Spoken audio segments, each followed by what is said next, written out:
Hello everyone, let's start our today's lecture. On our previous lecture we've just learned single variables, and in this lecture we'll work with the several variables.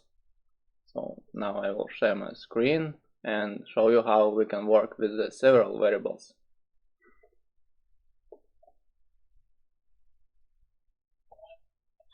Sir, could you please record the lecture? What did you say? Could you please record the lecture? Yes, the last time I recorded with the default software, so the quality of the lecture was really bad, and now I will record it with another software, so the quality will be better. So now you can't see that it's recording, but it's recording.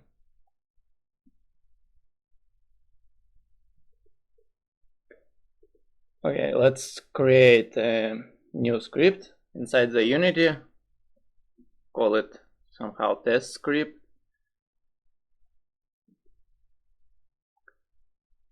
And we attach this script to a game object on our scene, so we can see the changes in the console.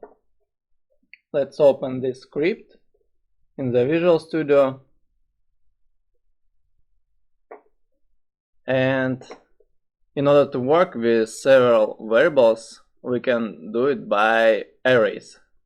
And in order to create an array we need to write something like public int for integer values, and we need to add these brackets. This means that we work with arrays. As we made it public, we can go to the Unity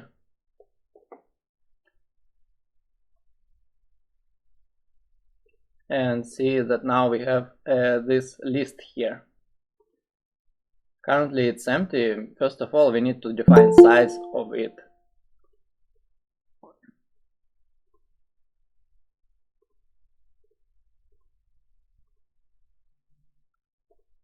So first of all, we need to define size of an array. For example, if we set up 3, we'll have 3 items here. And as we work with the integer values, we can only set numbers here.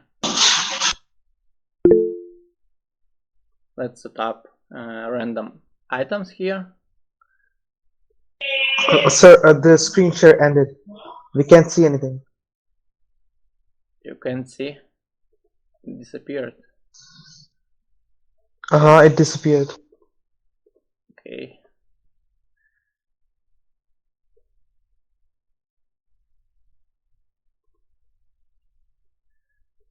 Okay. Let's do it again then. I will delete it and save it. So now this list will disappear. Excuse me. Yes. Can you record the lecture, please? Yes, I'm doing it. Here's the recording. Okay. The quality will be better by this software. So let's create an array. We'll do it public integer.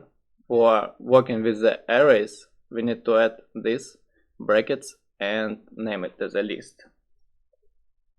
So once we created it here, we can go to the Unity, and in our script we'll see a new variable list.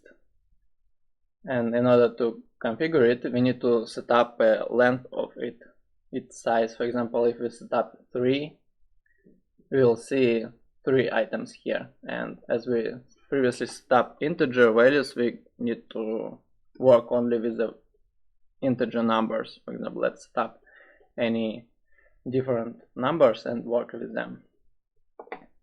Now, what we can do with the arrays?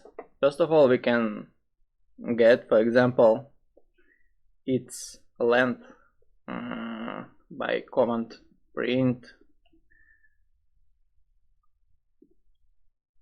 list dot length. We'll get its length. It will print us 3. Also, for example, we can get any number from it. For example, if we want get number 3, we will print 1 because it starts counting from 0, 1, 2. For item 0 it will be 7, for number 1 it will be 3, and for 2 it will be 2. For example, if we need to print 3, we need to write print list 1. Here we printed 1 because we want to print 3.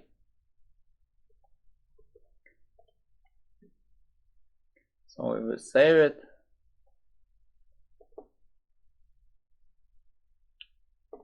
and run the script. In console we will see 3, its length, and 3, number of the element. We can change this number, for example 5, and now we will see that length is 3 and the number of the first element is 5.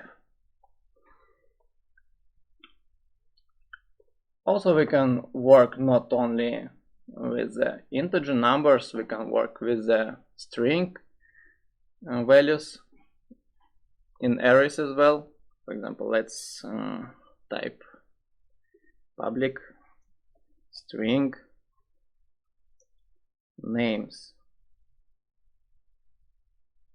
and in order to work with arrays we need to add these brackets here.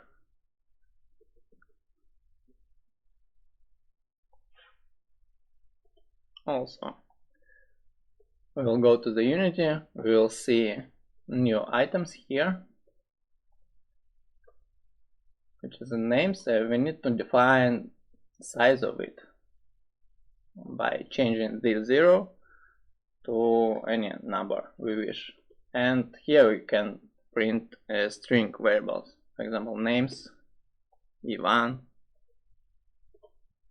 Sam,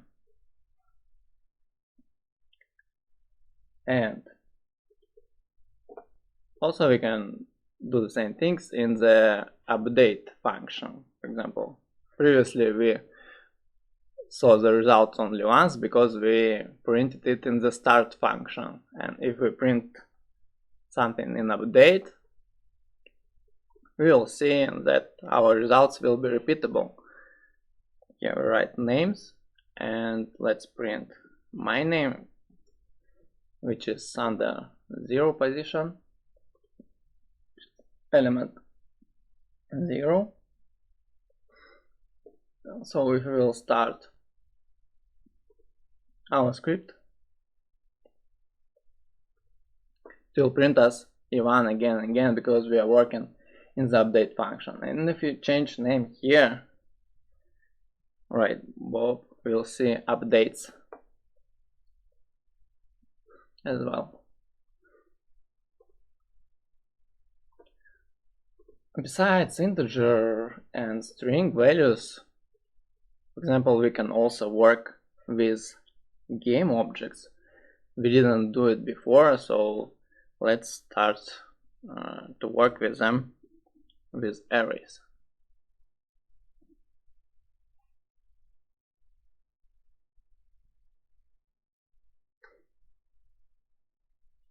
Public game object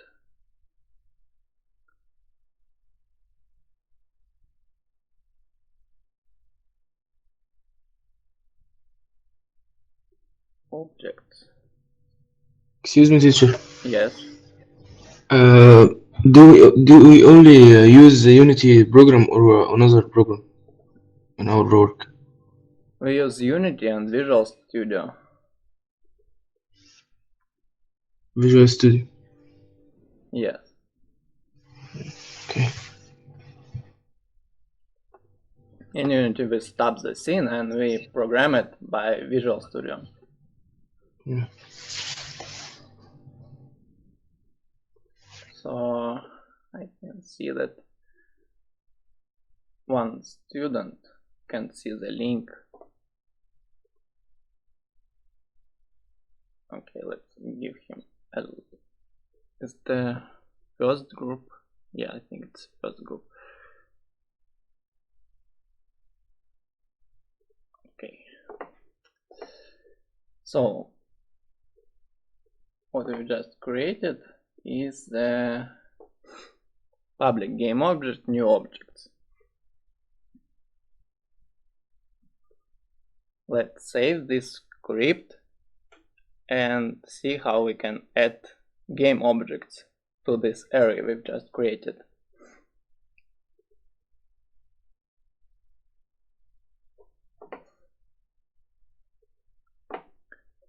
You will see the public array, new objects. So let's define its size 3 and create a new game objects. We'll add a cube, one more, add sphere,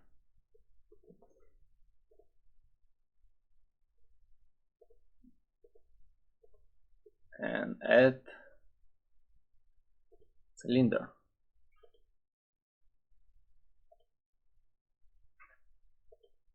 Okay, well, let's move them somehow.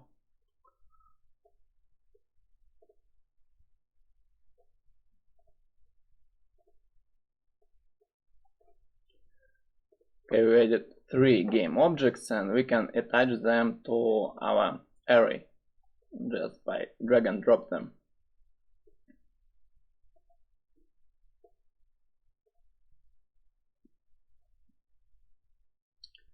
And for example, we want to delete one of the objects, for example, cylinder. So in order to do that, we need to print destroy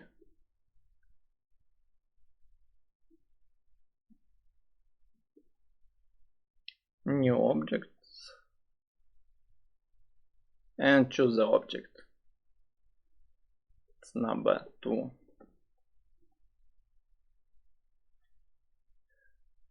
So object with the index 2 corresponds to our cylinder. You can see element 2, cylinder.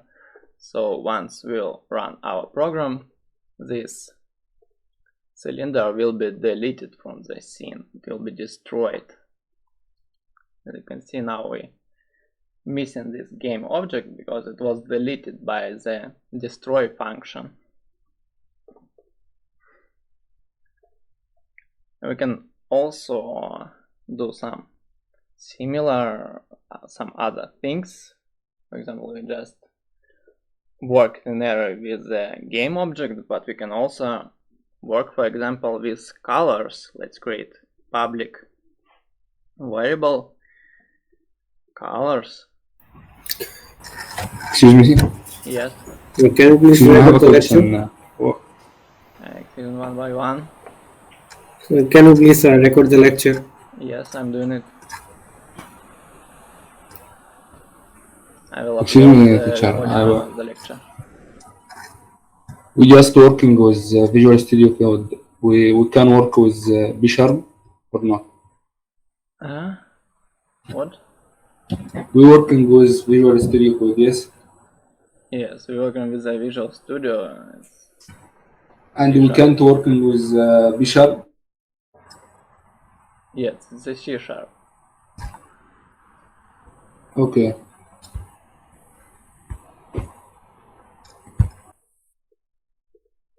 Public colors.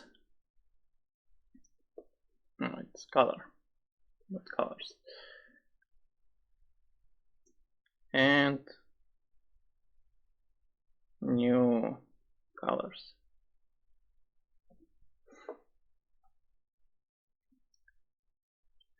Now we go to the Unity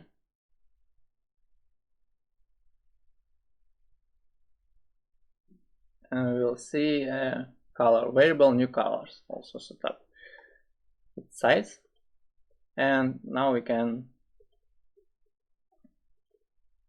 change these colors here.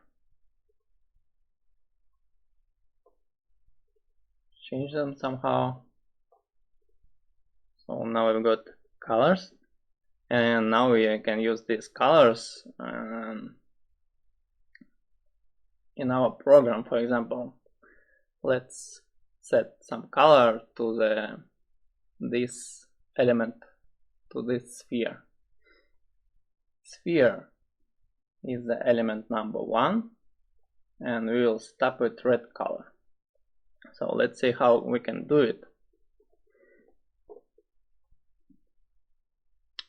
First of all, we need to get access to our component sphere.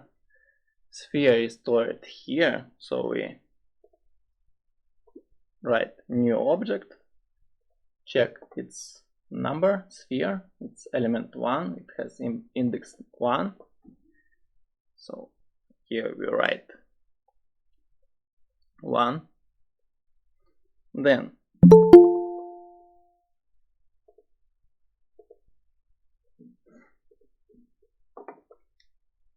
we need to change its color of the sphere. For this procedure, we need to access component render here. And how to do it? We need to write get component, render,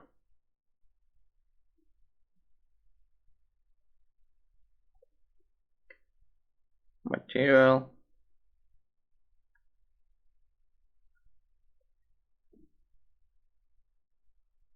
and color.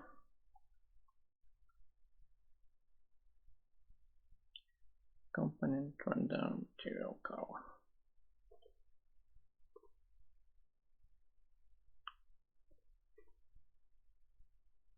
Renderer, material, color equal to our new colors, and we'll give it color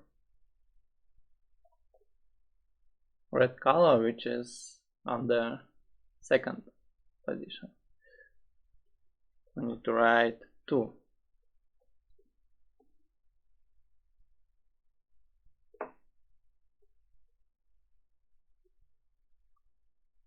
So now if we run this script,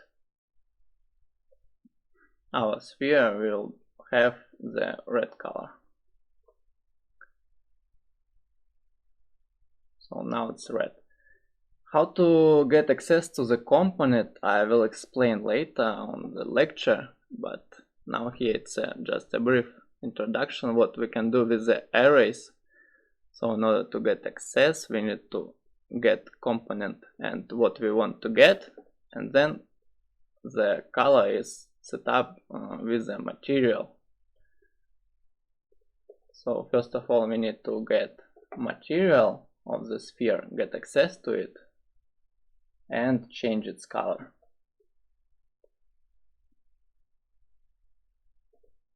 But I will explain how to get access to the component later in more details. In just a brief introduction what we can do with the arrays. So that's the general idea how to work with arrays. Next, let's consider some repeatable functions, loops functions. I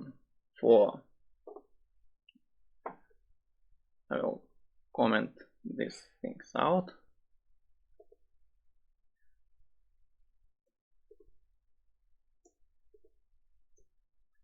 And let's work with the functions.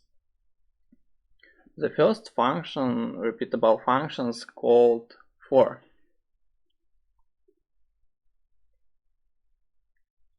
Here in brackets we need to first of all define our counter,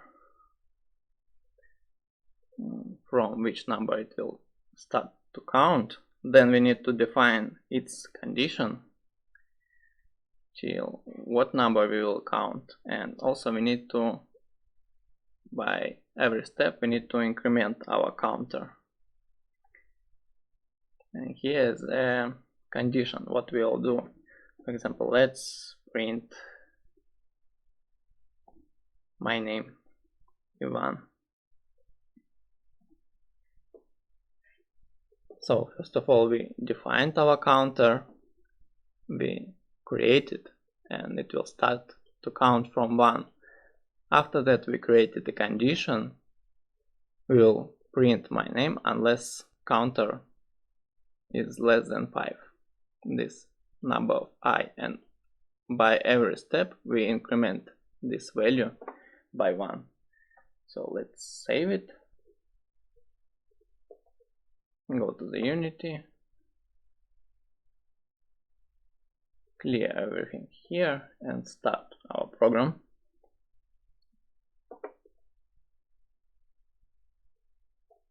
No.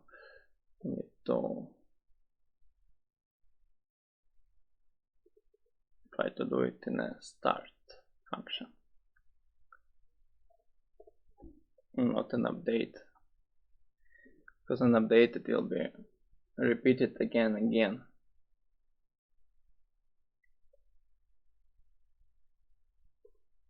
So let's start it here. And here you can see that while condition is satisfied, we printed my name.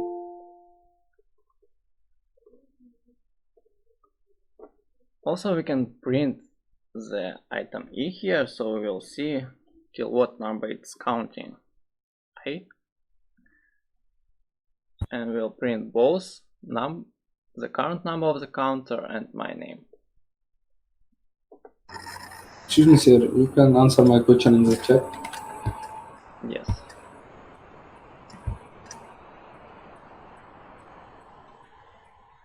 P-charm. What is a P-charm? And this we write the code in pcharm in like Visual Studio Code. You mean Python? Yes, we deal with Python with this.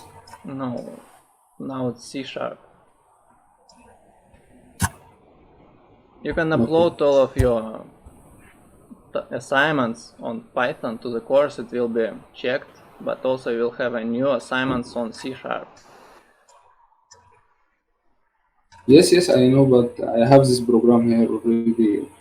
They ask if I can use this or not.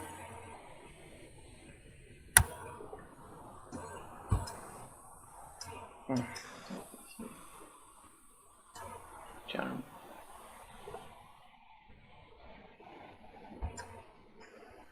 Now in this course we'll work with the Visual Studio. P-charm you can use for your previous assignments, not for this one. Okay, thank you.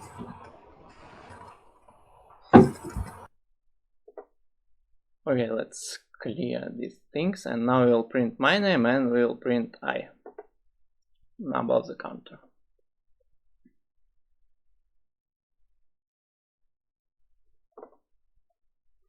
So as you can see, unless number I is less than 5, we is printing my name.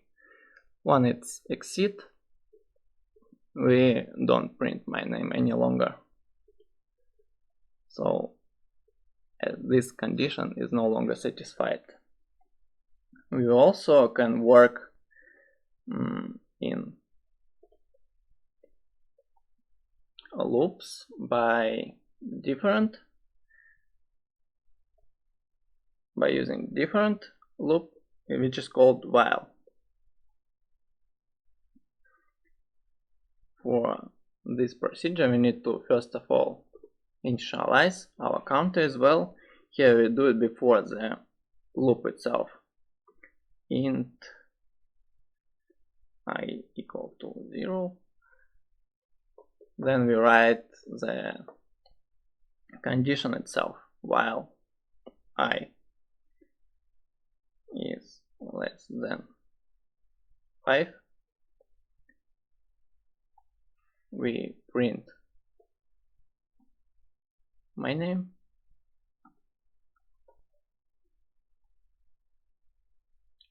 and we increment this counter number here.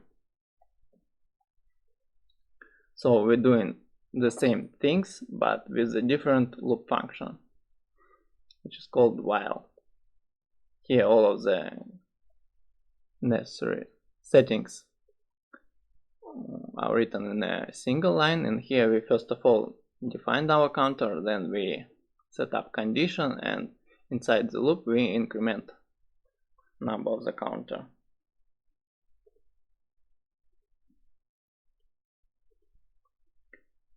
So let's see how it will work.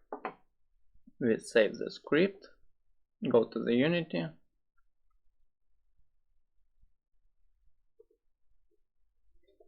clear, start.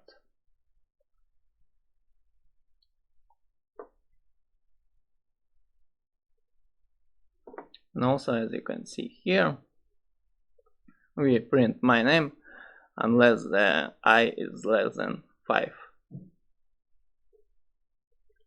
So it's a different way of how to work with loops with a different function.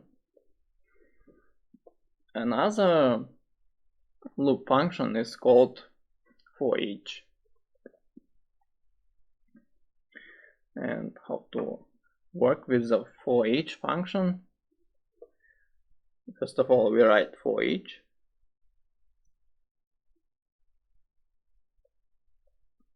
Then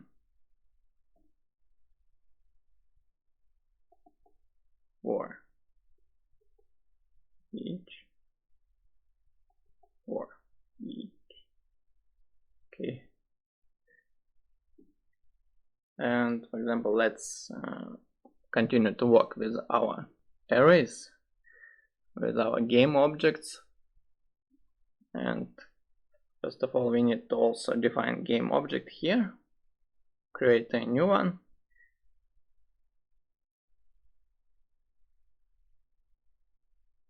Create objects, objects.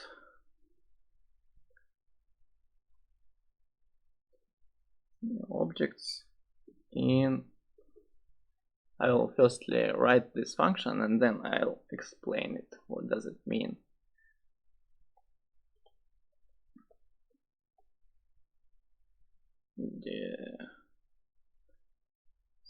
Destroy new object. So in this for each function, we simply trying to get access to every component in our array. In this array we have 3 components, which are our cube, sphere, and cylinder. So by every step we copy these elements to our created new object, and by every step we destroy them. So first of all, we get access to the cube, we copy cube, destroy it. During the next step we get access to the sphere, we copy it to our new object, destroy it, and then we get access to the last component, to our cylinder, and we also destroy it. So let's see how well it works.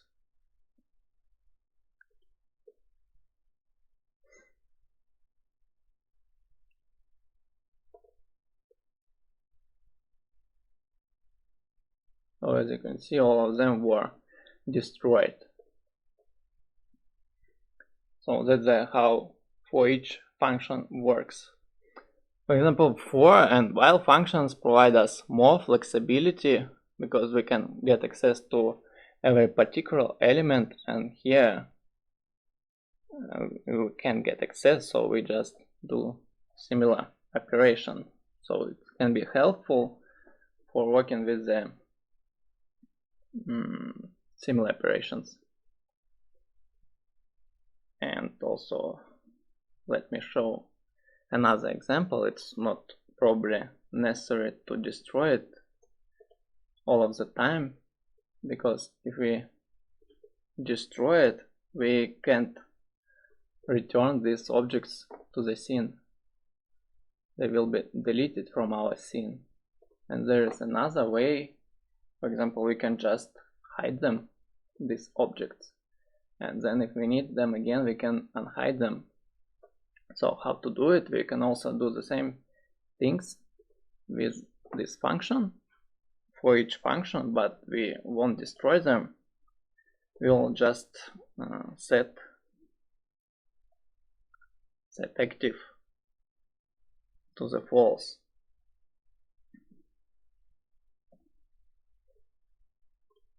So this toggle is activated by set active true or false. Now it's true, and now script will set up it to the false. So now if we run it, they will be hidden and not destroyed. So we can return them to our scene. So this is also an important function to work with. Another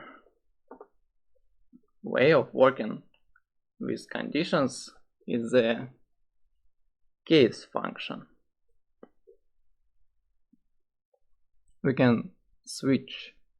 For example, let's create public new variable which we'll call score public score public int score.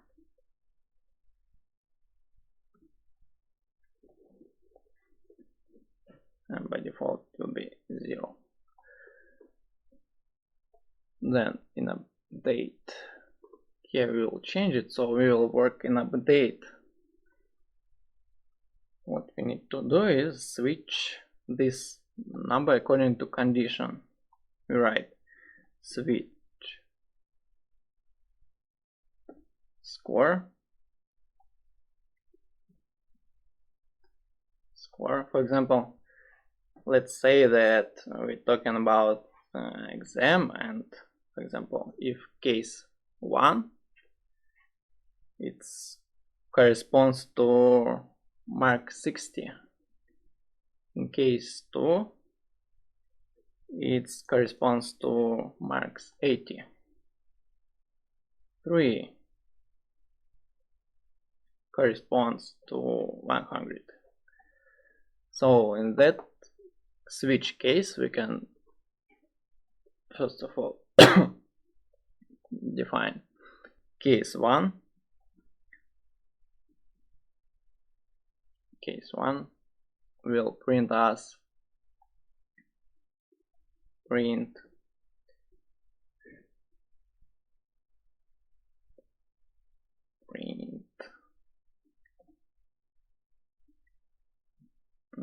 not case 160, not bad.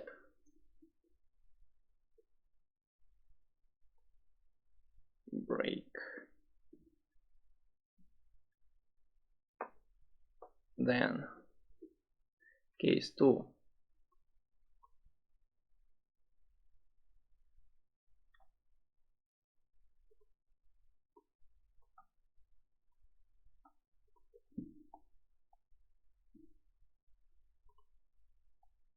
Case 2 corresponds to 80, will print good. Then case 3 corresponds to 100, will print great. And also here we have a default state. It's similar as in the if else statements. Here it's similar to the else. We print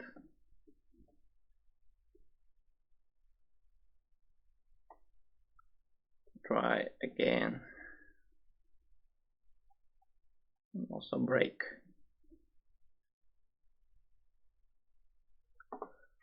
So what we wrote here is our switch case statement. For example, if case is 1, which corresponds to 60, we print not bad. In case 2, which corresponds to 80, we write good. In case 3, we type great. And if we have any different case, for example 0, which is by default in our score, it will print as try again. So this default condition, it is just similar to the else in if-else statements. So, and it's really important in the end of every case to write break. If we won't type it, it won't work. So let's save and see how it will work. Go to the Unity.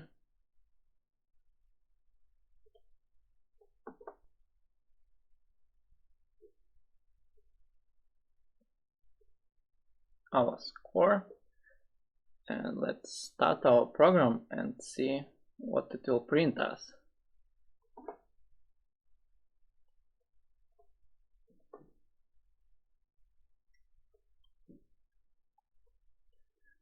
It's not printing us anything. Why?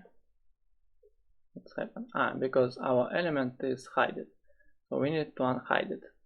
So in case 1, it's printed us not bad. I'll start program again. Let's hide. Because okay, let's comment this out. So our elements won't be hidden. And start again.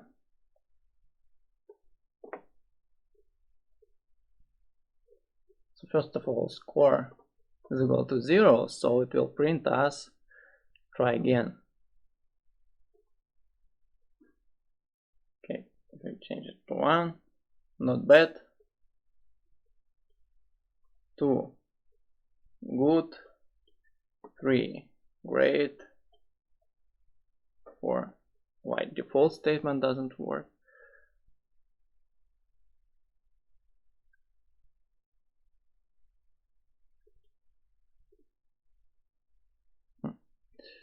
Default.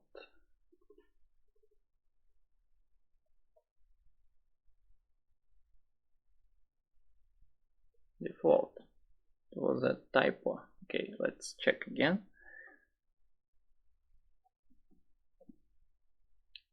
Save it. Go to the Unity.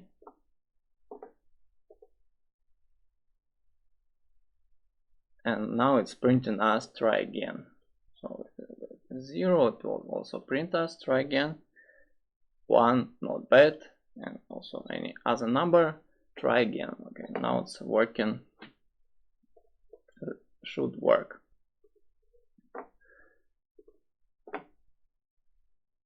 So again, if we have some condition, we can also use it this way, switch case, which is also can be pretty useful in some cases. So we use our integer number and just switch it according to the condition, and default statement corresponds to else. Excuse me? Yes. And this code like if condition in Python, yes? I can barely hear you. I mean this code, this like if condition in Python. Yes, if else, similar. Okay. Yeah, if else. If else condition we considered on a previous lecture, so if you skipped that lecture you can watch it. And on our first lecture we were talking about if else condition. You can watch the recording.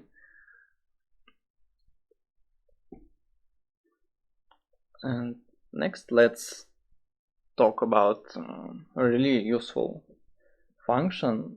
It's function how we can find any object on a scene. And for this function we need to use the following statement. Okay, here we can delete these things, and in order to find any object in the scene, we can write find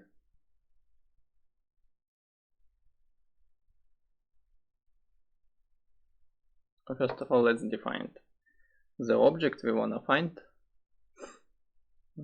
Create a new variable, game object. Game object, for example, we want to find sphere. Find sphere.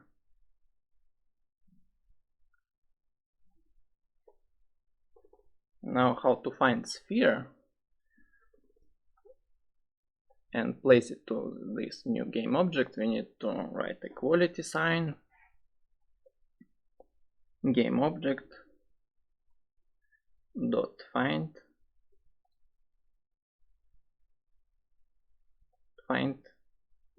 and then write name of the game object as it's named here, sphere. Just copy it and paste to our code.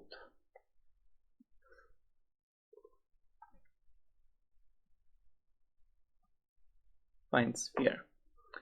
So once we find it on the scene and copy it to our just created game object, we can use it in our script. For example,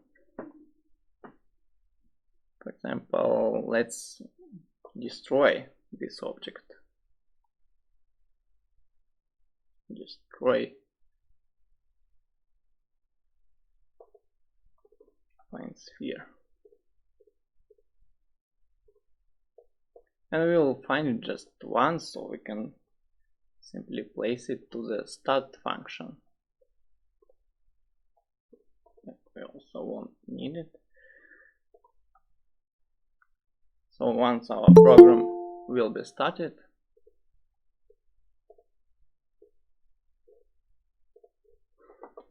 we find object sphere, we place it to our game object, to our variable find sphere, and we destroy it. So let's check that our sphere will be destroyed.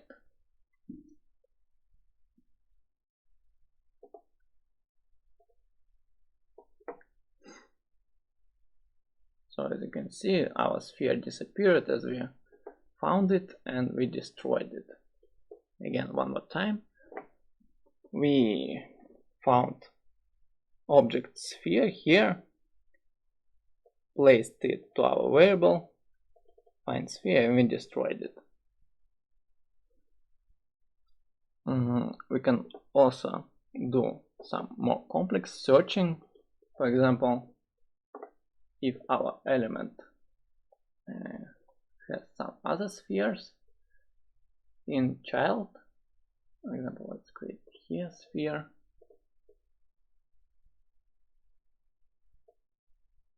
Move it somewhere and also create another sphere. Move it somewhere.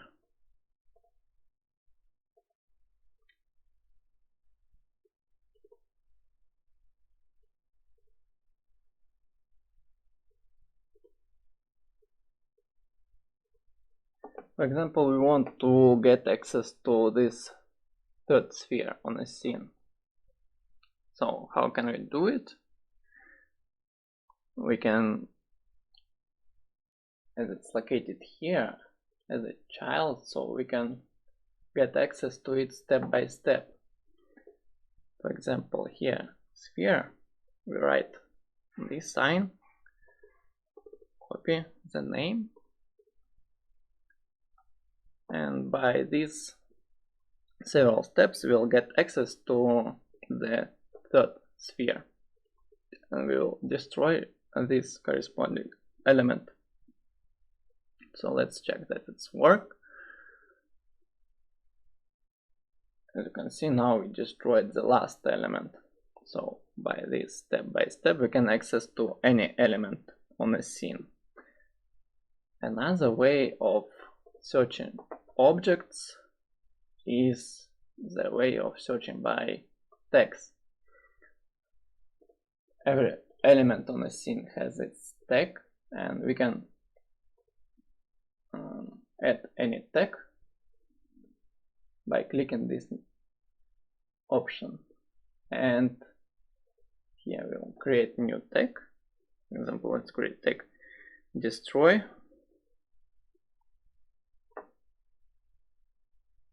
and attach it to, for example, cylinder. Now it's appeared here as we created it, and we'll search our cylinder by tag destroy. So how to do it? Here we need to add find by tag, find with tag, find with tag, and write the tag itself, tag destroy.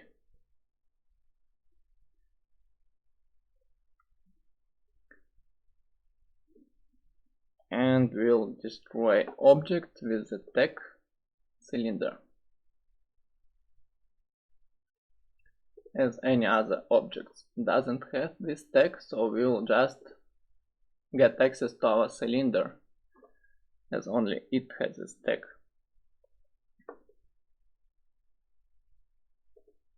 For example, let's attach this tag to another object, and what we'll get here, we'll see that only one element was destroyed, and this element sphere wasn't destroyed because we worked with a single variable here. In order to destroy several elements on a scene, we need to use our arrays. So how to do it? For example, let's use our previous function, which is called for each function. For each game object.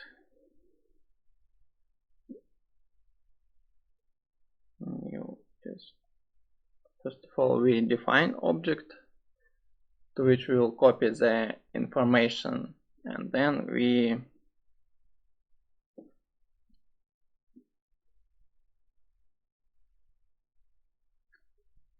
first of all we need to do it in a bit another way. First of all, let me first type it, then I'll explain it. Game object,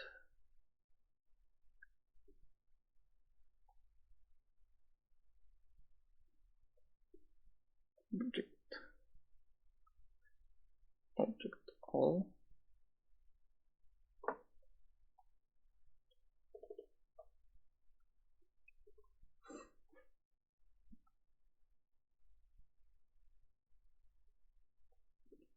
so first of all we created a private variable object all in an array, so we need to find all of the tags,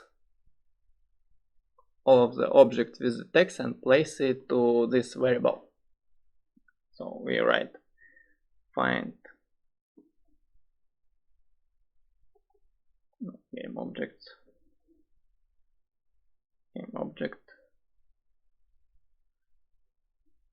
find game objects with tag, and tag itself, our tag destroy. So this function will provide us all elements with this tag, and here we find several objects, so we typed find game objects, and by working with the one game object we were looking for similar tag for find with tag. And if we use function find game object, it will get us access only to the one element, and objects to the several. And now we can use our for each function.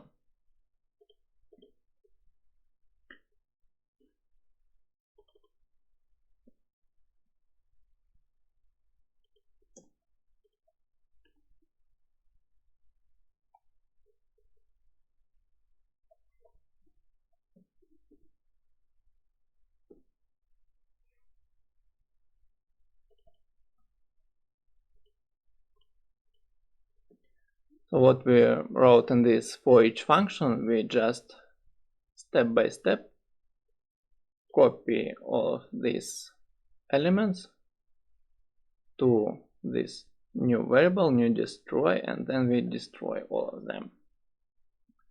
So let's save it and check how it's work.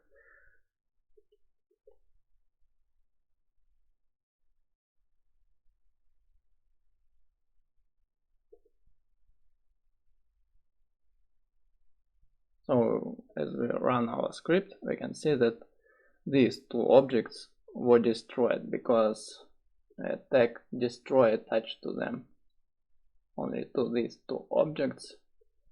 But as we're working with the arrays, we get access to the multiple objects and we destroyed them. So first, before I also demonstrated you how we can get access to the component, we change its color, and now let's see what can we do in more details, how to get more details about a certain particular element. For example, let's hide some elements on the scene.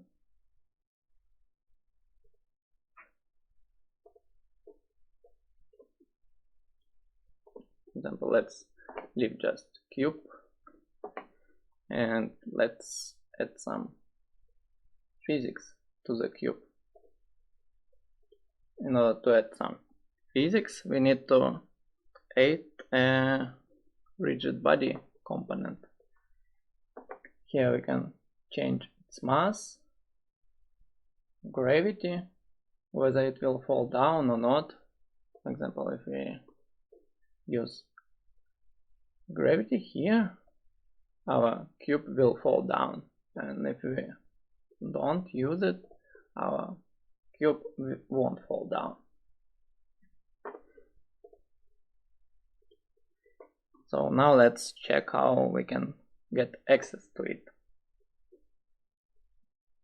to this rigid body component. By default, let's set up it's to the false, so cube won't fall down. And here what we'll do, first of all, we need to add a variable related to the rigid body component, as similar we did before with the integer variables, string variables, game objects. And if we want to work with the rigid body, we also need to create a corresponding element which is called rigid body by new, and give it any name as we wish. So after that, we to this new variable rb new, we write get component, get component, and here we need to write a rigid body.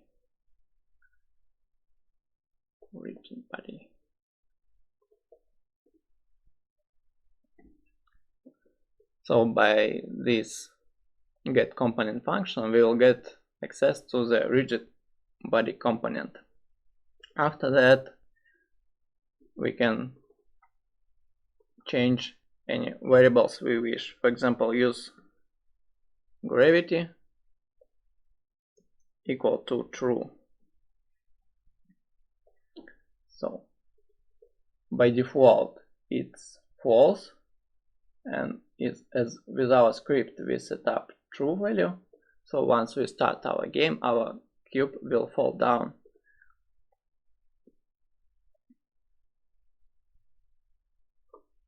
So as in our script we set up true. Another, also we can get access to any other component, mass, drag, angular drag. For example, let's change mass, by new dot mass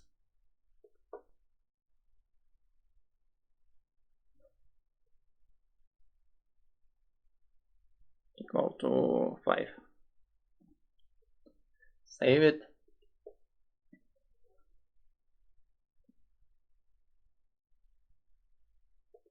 And run it. Here mass is equal to 5 and gravity is true. We can also do the similar things in a single line of code. For example, we write rigid body, get component rigid body, and then we write here these things.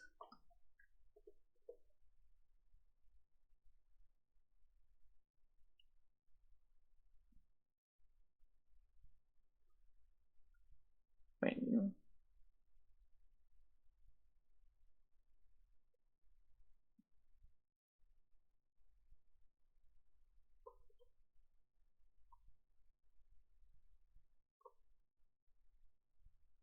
Okay, let's check whether it will work or not. So we will set up use gravity by single line code, and let's check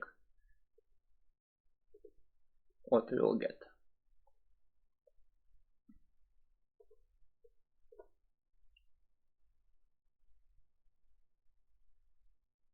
So use gravity is also equal to true. So instead of this double line code, we use just a single line code. So we get component rigid body, use gravity equal to true. And here we didn't use a game object because in the middle, because our script is attached to this particular game object, so we directly get access to it. And also we can get access to any other component, as I shown you before, with the color. For example, let me show it again. Get component. For the color, in charge the render component. Render material, render material color.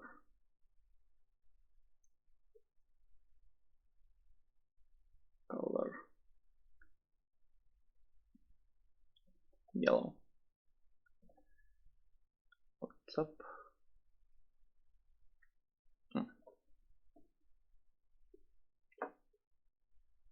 So now our cube will be yellow.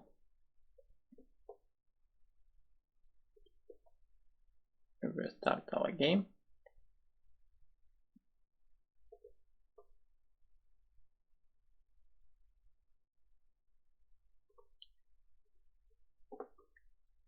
so we can write a single line code, or we can work with variables.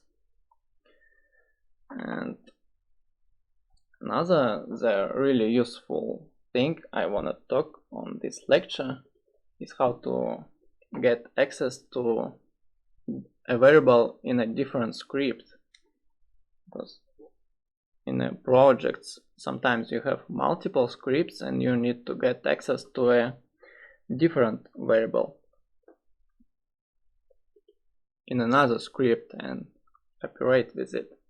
So it's a really useful function how to manipulate between two scripts. So let's create a new script and manipulate between them. Let's create script total score.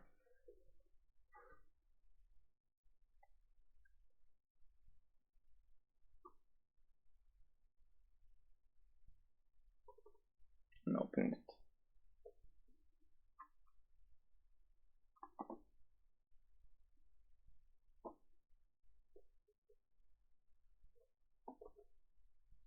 In this total score script, we will create a public variable, public integer variable, public int score, and give it a value 90.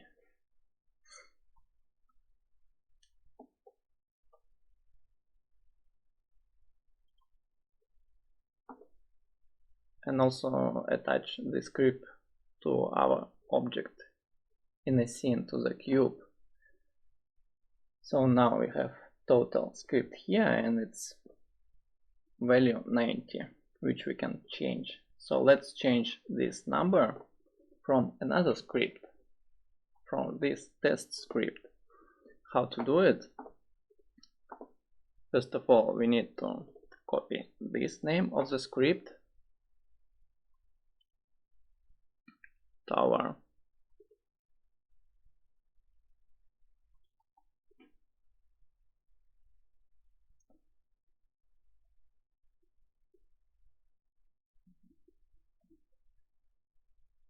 So we first of all define it and then we can operate with it. So once we defined our script, we can also get component,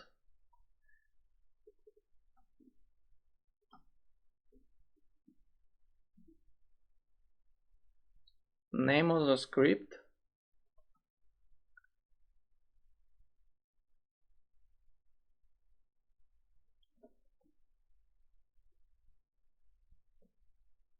and then we can get access to a particular variable in a script, in our case score equal to 100. So now if we run this program, we'll see that value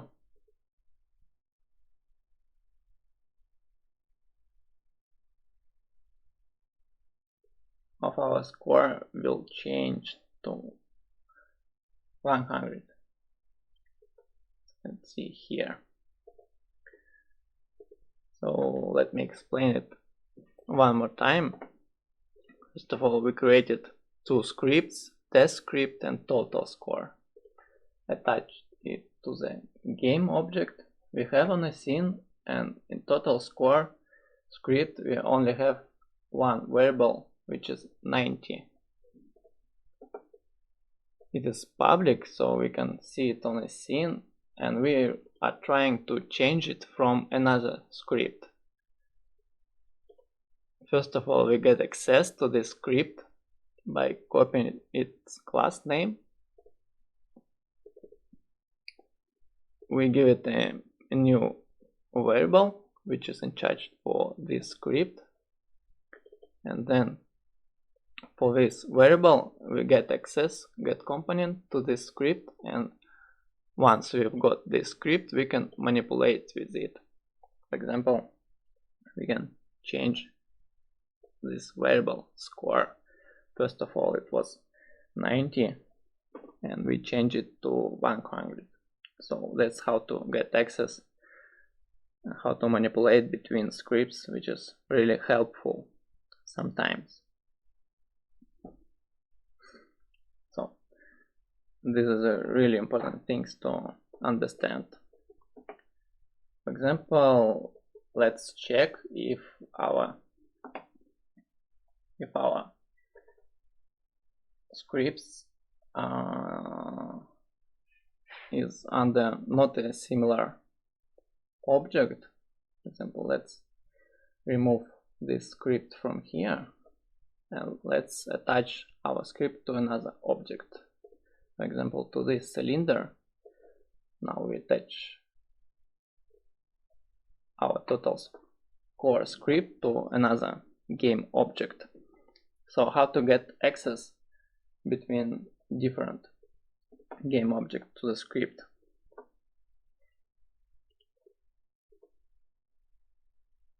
We can use the function we previously learned. First of all, we can find this game object. Use function game object dot find cylinder, name of our game object where the script wanna get access is located.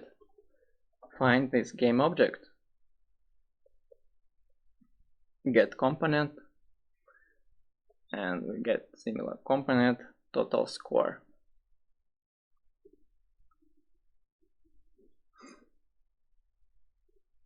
And change value score to 70, for example.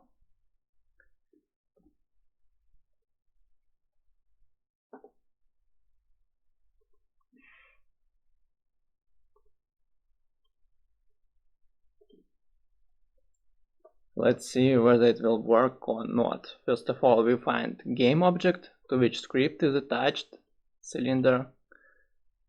We get component, our script, where the variable we want to manipulate is located, and then we change its value to a different one. By default it's 90 and we'll stop 70.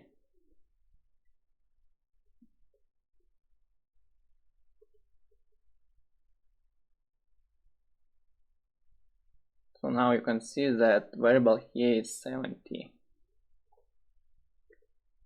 Again, one more time, our scripts are attached to different game objects.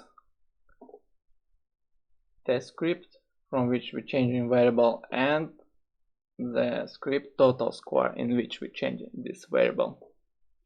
Here total score is just a public int variable total score, and we change it from this script. Firstly, we find cylinder, then we get access to this class total score, which you can see here, and then we change the variable itself of this class, which is score.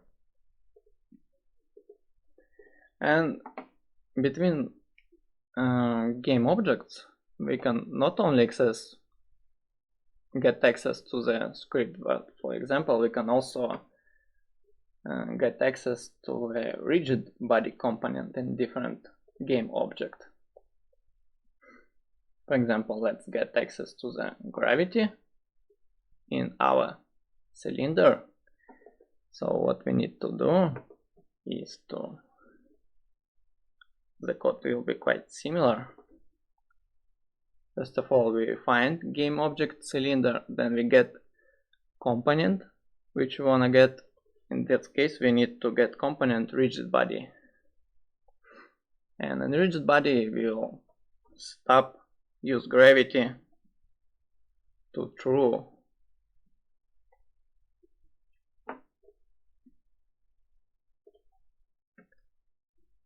So on start comment, not only variable will be changed to 70, but also our cylinder will fall down because we activated this gravity function. So let's see how it will work.